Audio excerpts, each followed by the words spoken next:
안녕하세요. 저는 35살이고 현재 20개월이 된 아들을 키우고 있는 가정주부입니다.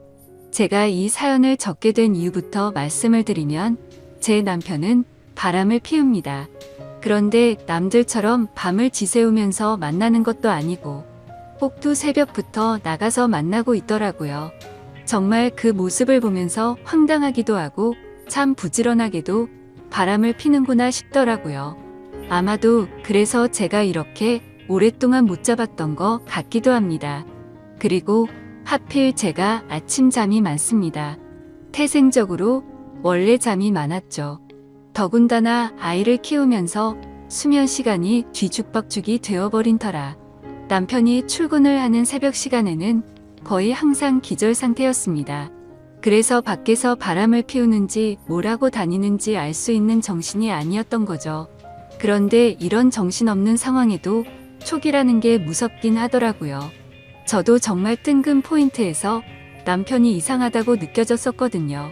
그건 바로 다름 아닌 블랙박스였습니다. 블랙박스 영상을 본 건 아니었습니다. 그냥 말 그대로 블랙박스 그 자체만으로 느낌이 왔던 거죠. 왜냐하면 제 남편은 정말 결벽증에 가까울 만큼 매우 깔끔한 성격입니다. 아내와 아이를 두고 하는 짓을 보면 자기 자신한테는 그렇게 더러운 놈이 없었던 것 같지만요. 아무튼 남편이 유독 신경 쓰는 것 중 하나가 자동차 관리를 하는 거였습니다. 가끔 옆에서 지켜보면 정말 심하다 싶을 정도로 내부 청소도 자주 하고, 그렇다고 엄청 비싼 차도 아니고 평범한 차였는데 엄청 극성 맞구나 싶더라고요. 그런데 어느 날 퇴근하고 집에 오는 길에 블랙박스를 뜯어서는 가지고 왔더군요. 그 모습을 보고 저는 처음에는 고장이 나서 가져온 줄 알았고 별로 신경도 쓰지 않았죠. 그렇게 며칠 동안을 놓아둔 곳에 블랙박스가 그대로 있었습니다. 새로 달지도 않고 사지도 않았던 거죠. 한마디로 그냥 저희 차에는 블랙박스가 없었던 겁니다. 그렇게 자동차에 온갖 애정을 쏟던 사람의 차에 말이죠. 그리고 저희 아파트에는 지하 주차장이 있는데 남편은 무조건 지하에 차를 넣어야 마음이 놓인다고 했었죠. 분리수거 하는 날이나 야근하고 늦게 와서 지하 주차장이 꽉 찼을 때는 어쩔 수 없이 지상에 주차를 하고 들어와서는 지하에 주차를 할 수 있을 때까지 4시간 들락날락 할 정도였습니다. 그렇게 결국 무조건 지하에 넣어놔야 안심하고는 잠을 자는 성격이죠. 이게 뭔가 앞뒤가 안 맞지 않나요? 차를 그렇게 애지중지하는 사람의 행동이라고는 볼 수가 없었고 그때부터 뭔가 이상하다는 촉이 왔었죠. 그렇게 의심을 하던 중 큰 사건이 하나 터졌습니다. 제가 새벽까지 아이 달래느라 잠을 거의 못 자서 침대에 누워 뒤척이고 있는데 옆에서 남편이 갑자기 벌떡 일어나더니 화장실도 아니고 주방으로 급하게 가더라고요. 그래서 뭐지 싶어서 시간을 봤더니 아직 출근 시간은 한참 멀었는데 도대체 뭐라는 거지 싶었습니다. 그렇게 눈을 감고 가만히 누워 있는데 주방에서 고소한 냄새가 났죠. 아마도 토스트를 굽는 것 같았어요. 그러더니 어디론가 전화를 하더니 계속 먹을 걸 만들었고 15분 정도가 지난 뒤 주방에서 나와서 샤워를 하고는 출근 준비를 해서 나가더라고요. 일부러 자는 척 하고 있던 저는 남편이 나가자마자 주방으로 가봤습니다. 그런데 주방에는 아무런 흔적도 없이 엄청 깨끗하게 되어 있더라고요. 내가 꿈을 꾼 건가 싶었고 황당했죠. 그래서 눈에 보이는 프라이팬을 밑바닥을 만져보니 아직 미지근하더군요. 아무런 흔적도 없는데 뭔가를 만들기는 만들었다는 거였습니다. 그날 이후 제 의심은 극도로 올라갔고 수면 패턴이 아예 바뀌어 버려서 밤에 잠을 못 잤습니다. 그래서 일부러 자는 척 하면서 새벽마다 남편이 출근하는 걸 봤습니다. 밤새 안 자는 척 하긴 어려웠기에 아이 방에서 자는 척을 하고 남편의 인기척이 들리면 문틈으로 밖을 봤죠. 그날도 어제와 같이 일어나자마자 주방으로 가더니 커피를 타서 보온병에 넣더군요. 실루엣만 봐도 세상 신나 보였죠. 작은 소리로 콧노래를 흥얼거리면서 마치 소풍 가는 사람처럼 즐겁게 준비를 하더라고요. 그리고는 전날과 같이 뒷정리를 흔적도 없이 깔끔하게 해놓고는 출근을 했습니다. 하루 이틀이면 그러려니 했을지도 몰랐을 겁니다. 그런데 매일 새벽 5시 30분이면 기계처럼 일어나서 무언가를 열심히 만들어서 6시 정각에는 집 밖으로 나갔습니다. 남편이 9시까지 출근해야 했는데 평소에는 7시에 나갔는데 1시간이나 일찍 나갔던 거죠. 회사에서 무슨 일이라도 있나? 아니면 혹시 투잡이라도 뛰는 건가? 별의별 생각을 다 했죠. 솔직히 그때까지도 저는 제 남편을 믿었습니다. 하지만 매일같이 그런 모습을 보다 보니 의심은 나날이 커져가더라고요. 그래서 결국 저는 남편이 자는 동안 핸드폰을 뒤져봤어요. 패턴 암호는 연애 시절 그대로 쓰더군요. 근데 아무것도 없었습니다. 카톡도 회사 단체 단톡방 외에는 특이한 것도 없었고 문자나 통화 기록도 너무 깨끗했습니다. 그래서 제가 괜히 남편을 의심한 건가 착각을 하기도 했죠.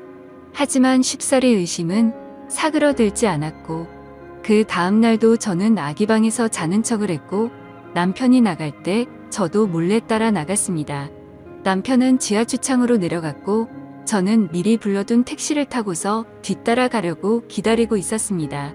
그런데 택시에서 10분을 기다려도 남편의 차는 올라올 생각을 하지 않더라고요. 분명 남편이 지하 주차장으로 가는 걸 봤는데 나오지를 않더라고요. 저는 어쩔 수 없이 택시값을 계산하고 죄송하다고 하고는 서둘러 지하 주차장으로 내려가 봤죠. 혹시나 제가 찾는 게 들킬까 봐서 조심히 남편 차를 찾아봤습니다. 지하 2층으로 내려가 보니 남편의 차가 지하 주차장에 있더라고요. 멀리서 보니 시동도 켜져 있지 않고 빈 차 같더군요. 그래서 남편이 차를 안 가져갔는데 제가 못 본 사이 나갔구나 했습니다. 어쩔 수 없이 저는 다시 집으로 올라가려고 할 때였습니다.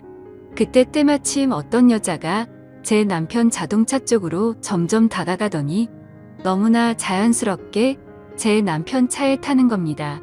그때부터 인생에서 가장 크게 제 심장이 쿵쾅쿵쾅 뛰기 시작했습니다. 그렇게 믿으려고 애써봤건만 제 남편은 투잡을 뛰려고 일찍 일어난 게 아니었습니다. 다른 여자와 두 집 살림을 하려고 일찍 나가고 있었던 거였죠. 그렇게 한참을 다른 사람 차 사이에 숨어서 보고 있는데 너무 슬펐습니다. 당장 뛰어가서 머리채라도 잡고 싶은데 아무런 증거도 목격하지 못했기에 처량하게 지켜볼 수밖에 없었죠.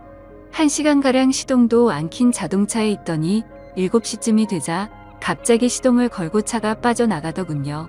저는 곧바로 집으로 돌아와서 떨리는 마음을 진정시키면서 제 남편의 최근 행동들에 대해서 차분히 생각을 해봤습니다.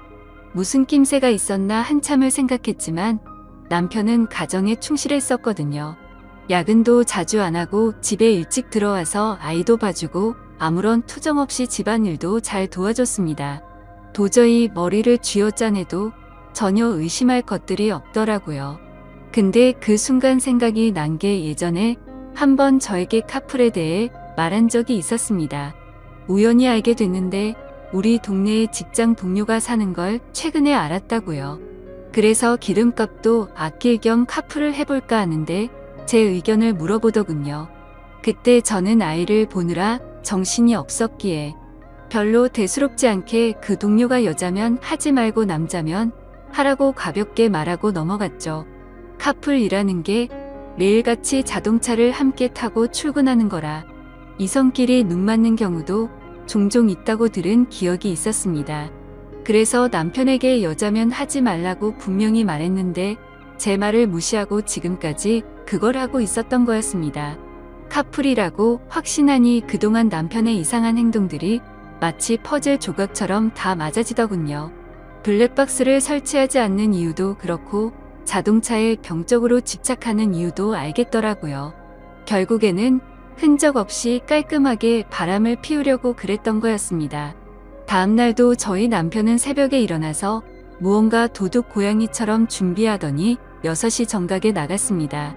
그 꼴을 보고 있으니 너무 황당해서 어이가 없더군요. 저는 그래서 바로 남편을 따라서 지하 주차장으로 내려갔습니다. 이번에도 자동차에 타서는 시동도 걸지 않고 그 여자를 기다리고 있더군요. 10분 정도가 지나자 어제 봤던 그 여자가 다시 왔습니다. 같이 함께 차를 타고 한참 동안 차 안에 있다가 어제처럼 7시 정각에 출발을 하더라고요. 저 여자도 참 부지런하네요.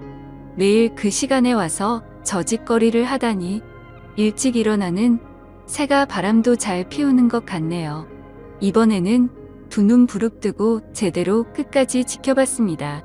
멀리서 몰래 보다 보니까 자세히 보이지는 않았지만 두 개의 동그란 머리가 하나로 뭉쳐지는 건 정확하게 보였습니다. 그냥 이건 확실하다는 확신을 줬었죠. 둘이 차 안에서 그 짓거리를 하고 다닌 거였습니다. 그걸 보는 순간 저도 모르게 화가 나서 눈이 뒤집힐 뻔했고 저도 모르게 눈물이 났습니다. 남편의 불륜이라는 걸 직접 겪어보니 분노가 머리 끝까지 치밀어 오르더라고요. 그동안 남편이 제게 이상하게 대한다거나 갑자기 잘하려고 했던 상황들을 하나씩 차근차근 생각해보니 저 여자랑 차 안에서 바람을 피우느라 찔려서 그랬구나 싶은 생각에 정말 돌아버리겠더군요.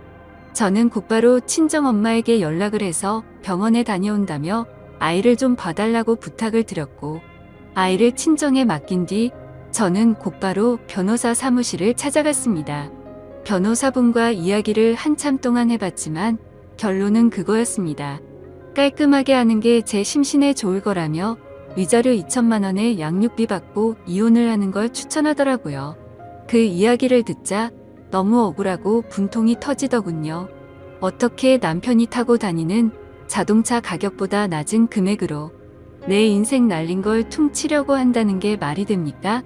그래서 저는 일단 다시 연락드린다고 말하고는 변호사 사무실을 나왔습니다.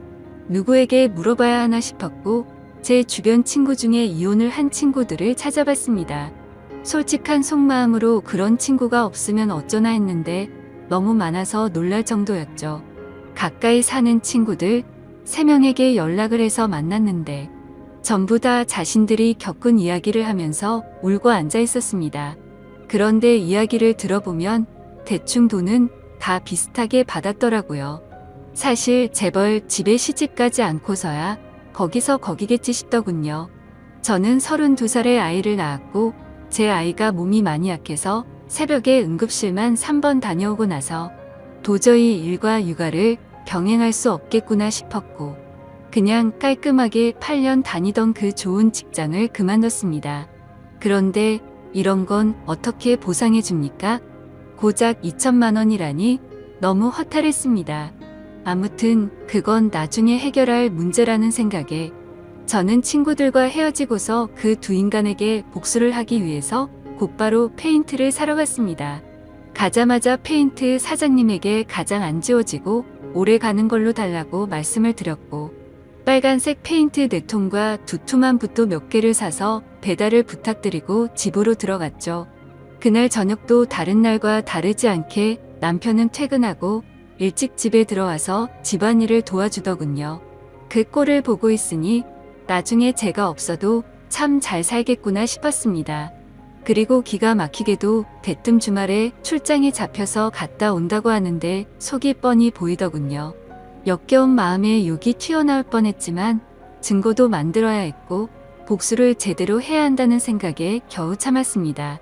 잠이 들 준비를 마친 뒤 남편은 인터넷으로 볼만한 영화를 찾고 있길래 무슨 영화냐고 같이 보자고 제가 은근슬쩍 찔러봤습니다.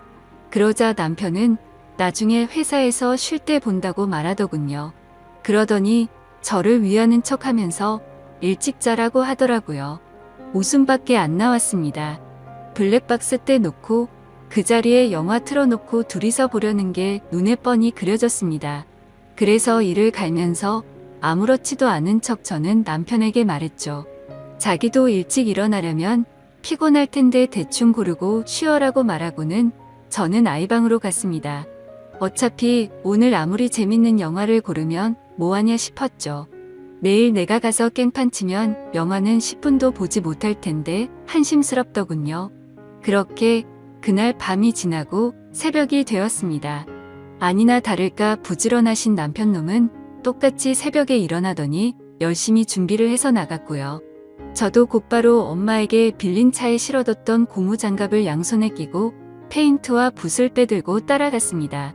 지하 주차장에 도착하니 항상 주차하는 곳에 남편의 차가 보였습니다. 심장이 터질 듯이 떨리고 무서운 마음도 들었지만 최대한 차분히 기다렸습니다. 그러자 상간녀가 또각또각 구두 소리를 내면서 기분 좋은지 생글생글 웃으면서 차로 다가가더군요. 그렇게 그 여자가 남편 차에 타는 것까지 확인을 했습니다. 그리고 저도 페인트 뚜껑을 열어서 들었고 다른 한 손에는 휴대폰을 들고서 남편 차로 조용히 다가갔죠. 심장이 터질 것 같았고 무서웠지만 그 마음은 곧바로 분노로 바뀌었습니다. 가까이 다가가서 보니까 둘은 아주 한 몸이 되기 직전이더군요. 저는 곧바로 휴대폰으로 동영상 녹화를 하고서 주머니에서 붓을 떼 들었습니다. 남편 차가 실버 색상인데 빨간 페인트를 찍어서 남편 차에다가 그대로 글자를 적기 시작했습니다. 진짜 그 순간 엄청나게 통쾌했고 페인트가 기가 막히더군요. 저는 그곳에다가 불륜남과 상간녀가 타고 있어요 라고 적었습니다. 빨강색 글씨에 큼직하게 써서 멀리서도 곧바로 보이겠더라고요. 자동차 앞 유리에도 글자를 적기 시작했어요. 조수석 부분에는 상간녀라고 적었고요. 운전석에는 불륜남이라고 또박또박 적어놨습니다. 차 안에 두 사람은 멍하니 깜짝 놀라서 멍하니 저만 바라보고 있더라고요. 너무 역겨운 마음에 저는 그 두 사람을 쳐다보지도 않았습니다. 그렇게 바로 자동차 뒤로 가서 우리 지금 바람 펴요 라고 적어줬고요. 트렁크에다가는 바람 피는 유부남이라고 적었습니다. 그렇게 실컷 페인트 칠을 마치고 나서 조수석으로 다가가서 유리창을 톡톡 두드렸습니다. 당장 열어라, 망치 갖고 와서 깨부셔버리기 전에라고 말하자 운전석에 있던 남편이 내리더군요.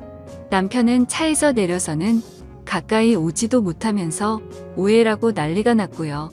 저는 붓을 들고 너한테도 온통 페인트질 해줄 테니 가까이 오라며 네가 인간이냐고 소리를 질렀습니다. 그렇게 난리가 났는데도 그 상간녀는 끝까지 차에서 내리지 않더라고요. 저는 너무 열이 받아서 붓으로 유리를 툭툭 치면서 당장 나오라고 소리를 질렀습니다. 결국 소리를 질러대다 보니 아파트 주민 신고로 저희 세 사람은 경찰서로 갔습니다. 그제서야 그 역겨운 상간녀 얼굴을 가까이서 마주하게 되었던 거죠. 조금 뒤에는 상간녀의 남편 같은 사람이 경찰서로 뛰어들어왔고요. 저는 다른 계획이 있었기에 아무 말도 하지 않고 가만히 냅두고 있었습니다. 제 남편과 이 여자가 저를 어떻게 신고하겠어요? 저는 바쁘니까 알아서 하세요라고 말하고는 경찰서에서 나와버렸습니다. 그리고 몰래 숨어서 지켜보고 있으니 제 남편과 그 상간녀는 같이 출근을 했고 저는 그 상간녀의 남편을 뒤따라갔습니다. 따라가 보니 저희 바로 옆 동에 살고 있더라고요. 엘리베이터 올라가는 층수까지 확인을 마치 뒤에 저는 곧장 친정집으로 갔습니다. 그날은 휴대폰을 꺼버리고 거기서 아이와 있었죠. 그리고 다음 날 새벽 저는 다시 저희 동네로 갔습니다. 저희 집이 아닌 그 상간녀가 살고 있는 아파트 동에 어제 봤었던 그 층으로 올라갔습니다. 그리고 거기서 조용히 기다렸습니다. 그렇게 6시가 조금 지나자 신발을 신는 소리가 들렸고 한쪽 현관문이 열리더라고요. 오늘은 늦게 나오겠지 싶은 생각도 해봤지만 이것들이 아직도 정신을 못 차렸나 봅니다. 나오는 사람은 어제 봤었던 상간녀가 맞았고요. 그 상간녀는 문 앞에 서 있는 저를 보고 소리를 지르면서 그 자리에서 주저앉아 버렸습니다. 저는 그 여자를 보지도 않고 묵묵히 제 할 일을 시작했습니다. 가져온 페인트 톰붓을 듬뿍 발라서는 그 상간녀 집 현관문에 적기 시작했습니다. 이 집에 상간녀가 살고 있어요. 일찍 일어난 상간녀가 유부남을 꼬신다라고 적었습니다. 그 상간녀는 소리를 지르기 시작했고 저는 아무렇지 않게 아주 태연하게 계속 글자를 적어나갔습니다. 카풀 뜯어먹는 소리 안에 차에서 이상한 짓이라고 적고 있는데 갑자기 그 집에서 그 여자의 남편이 뛰쳐나오더라고요. 저를 보자마자 또 이 아줌마냐고 도대체 왜 그러냐고 하더군요. 남의 집에 무슨 짓거리냐며 이거 전부 다 손해배상 청구할 테니 그렇게 알라고 하더라고요. 저는 그 여자 남편한테 물어봤습니다. 아저씨, 혹시 아저씨도 아침 잠이 많으신가요? 일찍 못 일어나시죠? 라고 물었습니다. 그러자 그게 무슨 소리냐며 아침 잠하고 이 짓이랑 무슨 상관이냐며 화를 내더군요. 저는 제 핸드폰을 꺼내서 어제 녹화한 영상을 보여주면서 말했습니다. 아저씨 와이프랑 내 남편 놈이랑 꼭두 새벽마다 만나서 그렇게 부지런하게 자동차에 둘이 달라붙어서 카풀인지 뭔지 바람을 폈어요. 아저씨도 정신 차리세요. 라고 했죠. 그때 때마침 제 남편에게서 전화가 오더라고요. 전화를 받자마자 지금 어디냐고 버럭 소리를 지르더라고요. 안 그래도 열받는데 저를 또 건들더군요. 그래서 제가 한마디 했습니다. 야, 다음에는 네 차례야. 너는 회사에서 딱 기다리고 있어라. 내가 페인트통 들고 지금 바로 갈 거니까. 그 시각이 아침 7시였는데 그 여자 집 앞에서 소리를 지르고 있었습니다. 또다시 주민 신고가 들어갔는지 곧바로 아파트 경비 직원분들이 올라왔고 저는 강제적으로 그 사람들에게 떠밀려서 엘리베이터에 올라탔습니다. 1층으로 내려가니 제 남편이 이쪽으로 뛰어오고 있더군요. 이젠 더 이상 그 자동차 안에서는 못 기다리나 봐 라고 했더니 남편이 그러더라고요.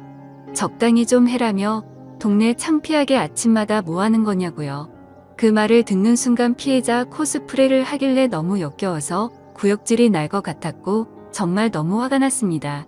그래서 저는 곧바로 소리를 지르면서 말했습니다.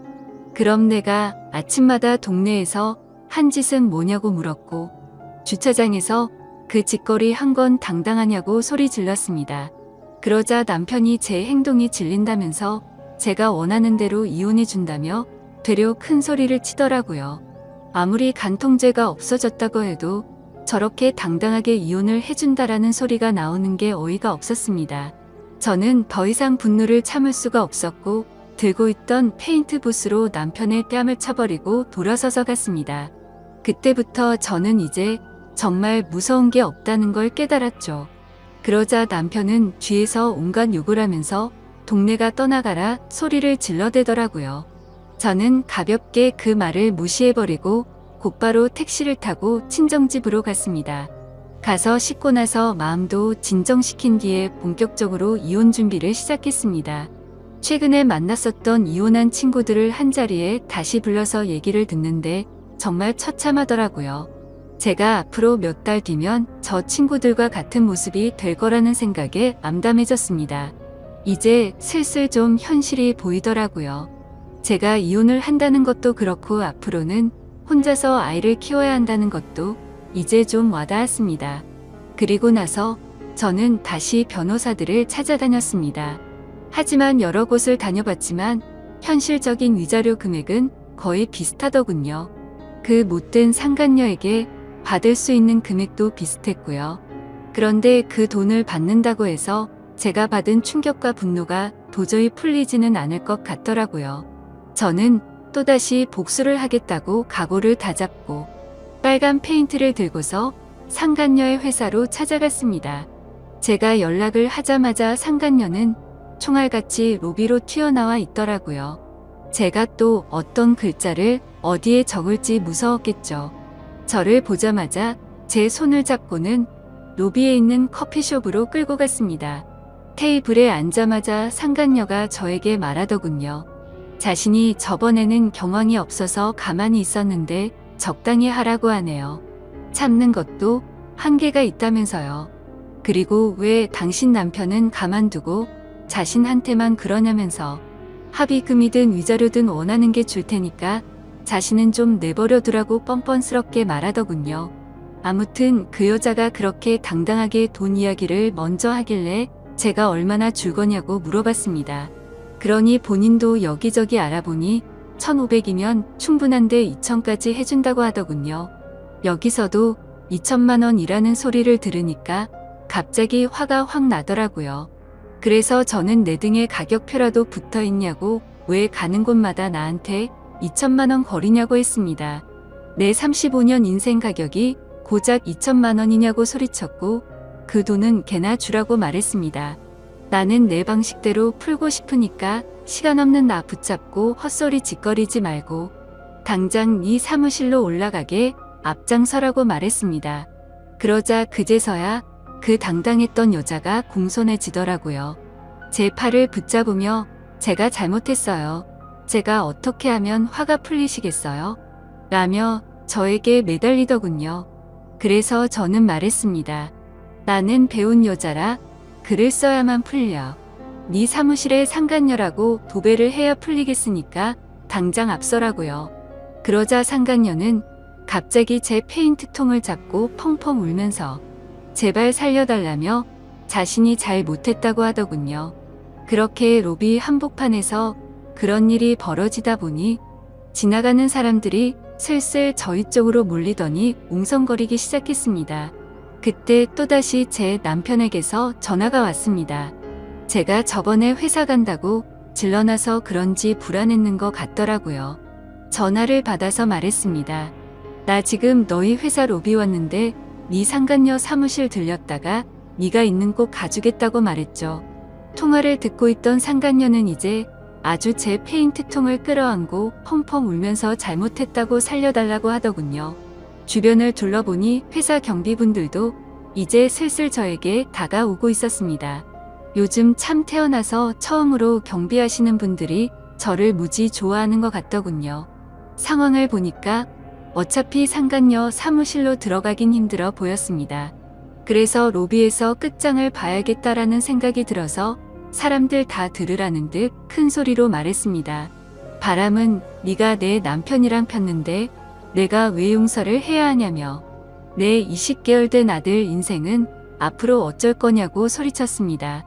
내 아들은 앞으로 지 아빠도 편하게 못 보는데 그건 어떻게 할 거고 한 가정을 처참하게 부숴놓고 말로만 미안하다고 하면 끝이냐고 미안하면 당장 꿇어서 제대로 사과하라고 했죠. 그러자 사람들이 너무 많이 모여서 그 여자도 눈치가 보이는지 망설이고 있더군요. 그래서 저는 그 여자에게 다가가서 끌어안고 있는 페인트통 뚜껑을 확 열어버렸습니다.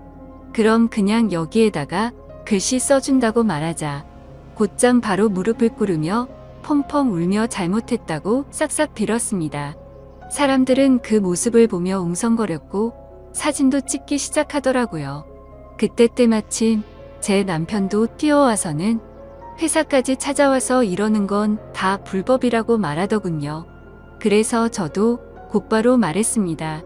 이게 불법이면 니네 둘이서 바람핀 건 간 통제 없어져서 불법 아닌 것 같냐고. 내가 벌금 다 낼 테니까 내가 불법을 저지르던 말던 넌 네 앞날이나 신경 쓰라고 했죠. 그리고 지금 당장 네 사무실 올라갈 거니까 나한테 이래라 저래라 하지 말라고 했습니다. 그러자 남편 놈도 곧바로 제게 미안하다면서 제발 화 풀라고 굽신거리기 시작하더군요. 제 손을 잡고 계속 나가자고 하더라고요. 저는 나를 데려가고 싶으면 당장 네 차 갖고 오라고 말했습니다. 어차피 여기서 우리 집까지 30분이면 갈 수 있는 거리던데 지금 당장 가져오라고 했죠. 남편은 지금 그 차에 페인트 칠 해놔서 못 가져온다며 대낮에 그걸 어떻게 타고 오냐고 말하더군요. 그래서 저는 새벽에 거기서 그 짓거리 하는 건 괜찮냐고 되물었고 난 2번 말하지 않는다며 지금 당장 차 가지러 안 가면 나는 여기 로비에다가 네가 저 상간녀랑 한 짓 다 적을 거니까 당장 선택하라고 말했습니다.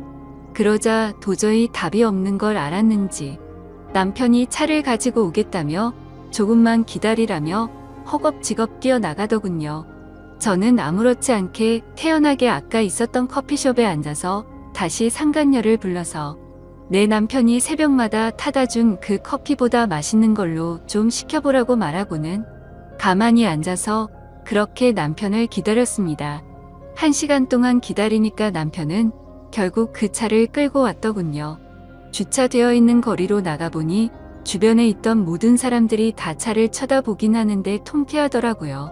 제가 봐도 참 글씨를 또박또박 잘 써놔서 멀리서도 바로 보이더라고요. 저는 바로 그 차로 가서 뒷좌석에 탔고 그 차를 타고 곧바로 친정으로 갔습니다.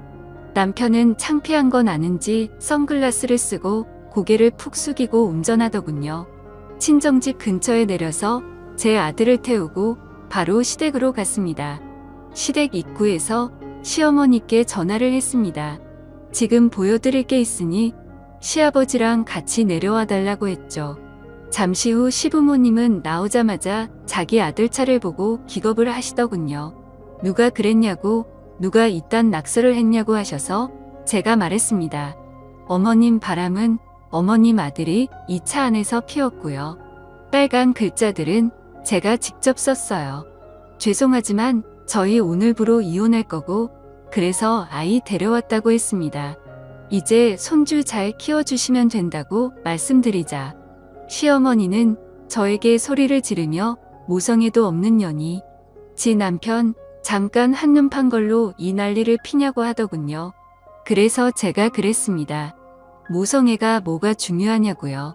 애 키우려면 돈이 있어야 하는데 이 무능한 남자가 양육비를 주겠냐고 물어봤고 세상 믿을 사람이 없어서 새벽마다 여자의 환장해서 바람 피운 짐승놈을 믿겠냐고 말했습니다. 앞으로 제가 직장 구해서 양육비도 제가 드릴 테니까 어머님은 손주 잘 키워달라고 말하고는 뒤돌아서 걸어갔습니다. 그러자 뒤에서 시어머니는 소리를 지르면서 온갖 욕을 하시더라고요.